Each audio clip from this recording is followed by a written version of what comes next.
What we've got here is failure to communicate. This is the business, and y'all ain't getting nothing for free.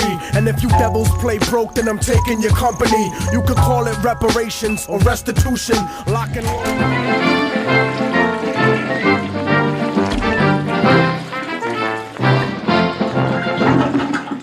I'm Change the Channel, and this is Mainstream Media, a show going over events covered by the mainstream media and how they twist as well as out and out lie for a desired response. Now, what these pencil-pushing thugs put out for the masses has caused hate, divide, war, and death based on their political alignments and desire to sensationalize events for the purpose of ad revenues. This show won't be going over the legalities of events themselves, the rights or the wrongs, the ins or the outs, but rather how they are covered, what is published, and some of the consequences. And most recently, we heard about the shootout in Waco, Texas between rival bikers and the police.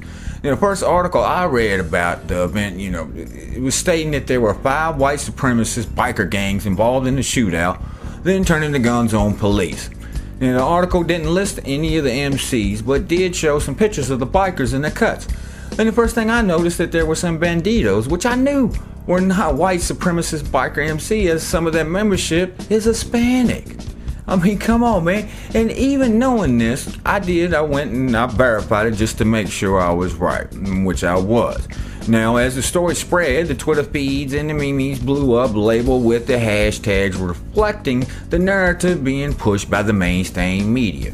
Hashtag white privilege being the main hash trend, with tweets exclaiming the shooting was indicative of how white privilege is allowed to perpetuate violence and criminality. Memes like this one spread: 9 people died in mass shootout between skinhead gangs, no mass arrests, no tear gas, no National Guard, no one calling them thugs.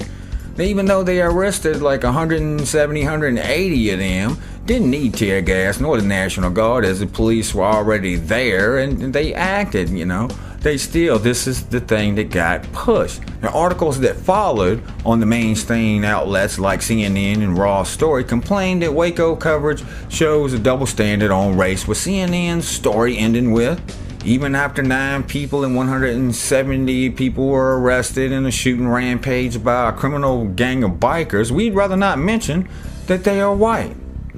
Well, I guess CNN, you would rather not tell the truth and mention that they were also Hispanic, but that wouldn't fit your narrative, would it? And how about the mugshots that they put up there? It was all white bikers, I think, except for, I think it was maybe like two pictures of Hispanic bikers or whatever. So they was really pushed, the white thing. I mean, were there white supremacy emblems on some of the other MCs' cuts, or some of those other MCs white supremacists? Yeah, but not the banditos, and that's the point. CNN lied. They lied. Not a mistake or an oversight, but an out and out lie. And the audacity of CNN complaining about the mentioning of race by other news outlets when they themselves do the exact same thing is none but hypocrisy at its finest. Look at Trayvon Martin. White man shoots and kills black teen. Now, they didn't have no problem headlining that, or any of them for that matter, even though Zimmerman was half Hispanic. And how long can it take us to find that out? Would it have made any difference in the public's reaction if the mainstream media had told the truth? I mean, imagine the headlines reading white/Hispanic man shoots black teen.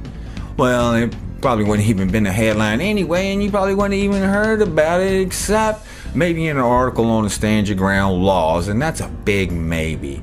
I mean, it's like Waco. I mean, what would the tweets have said about Waco if the mainstream had headlines that they were white and Hispanic bikers? I mean, the fact is that they're a group of professional liars who have a very long resume of keeping us fighting each other and divided, while they hashtag elite privilege, hashtag elite folks matter, snicker all the way to the bank, chanting hashtag the world's not even watching. Anyhow, that's been Mainstream Media. Catch me next time when we'll go over another event that the mainstream twist and now lies about for a desired public reaction. I'm Change the Channel, and I'm out.